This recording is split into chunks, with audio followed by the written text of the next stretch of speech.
मैं हिंदू हूँ, मैं एक कॉलेज स्कूल खोलता हूँ 12वीं तक का। तो 12वीं तक का स्कूल खोलना है तो हमारे लिए टर्म्स कंडीशन अलग है। हम 5 एकड़ ज़मीन चाहिए, एक साइंस की लैब के लिए अलग कमरा बनाना पड़ेगा, एक जो है कल्चरल अलग कमरा बनाना पड़ेगा, प्रधानाध्यापक का एक अलग कमरा बनाना पड़ेगा, 8 टीचर रखने पड़ेंगे, एक क्लर्क रखना पड़ेगा, एक चपरासी ये हमारे लिए एक अलग टर्म्स कंडीशन है। लेकिन जैसे मैं हिंदू से बौद्ध बन जाऊँगा और फिर हम स्कूल खोलेंगे, हमारे लिए कोई कंडीशन नहीं। हमारी पूरी कंडीशन खत्म हो गई। अब मन करे हम 2 टीचर से काम कर लें, चपरासी रखें ना रखें, क्लर्क रखें ना रखें, कुछ ना करें। मैं हिंदू हूं तो मुझे 25% फ्री में बच्चों को एडमिशन देना पड़ेगा।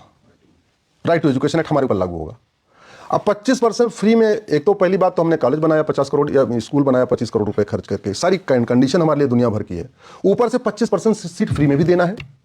मैं बौद्ध बन जाऊंगा तो मुझे 25% सीट फ्री में नहीं देना है। चूंकि मैं हिंदू हूं, 25% सीट फ्री में हमें देना पड़ रहा है, तो मैं अपनी फीस ज्यादा रखूंगा। मैं बौद्ध बन जाऊंगा, मुझे फ्री में नहीं देना है तो मैं कम फीस रखूंगा। तो बच्चे कहां जाएंगे? हमारे यहाँ नहीं जाएंगे, हमारे दूसरे वाले स्कूल में बगल में चले जाएंगे।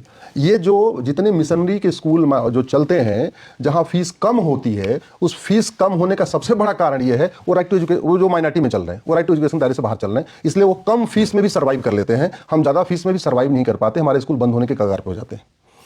एक तो उनका सेल्फ सस्टेन मॉडल है।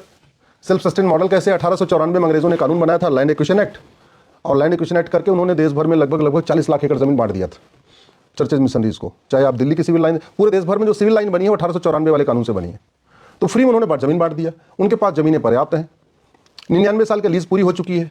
अब वो क्या कर रहे हैं? उनको लगता है कल को यार कोई सरकार आए हमारी जमीन वापस नहीं ले, क्योंकि लीज तो पूरी हो गई है। तो वो सारी सिविल लाइन में जमीनों की प्लॉटिंग कर रहे हैं, पावर ऑफ अटॉर्नी पे बेच रहे हैं।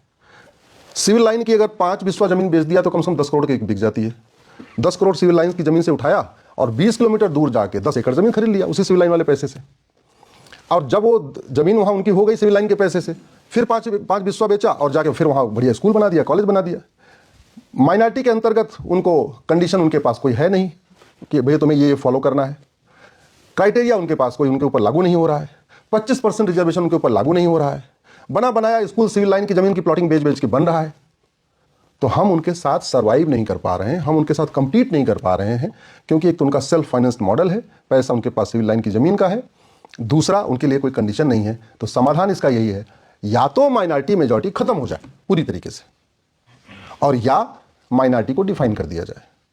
माइनॉरिटी यूएन की एक डिफिनेशन है, एनी ग्रुप और community which is socially economically politically non dominant and inferior in population less than 1%। ऐसा समूह जिसका सामाजिक रूप से कोई वजूद न हो, आर्थिक रूप से कोई वजूद न हो और संख्या में नगण्य हो, उसको कहते हैं माइनॉरिटी।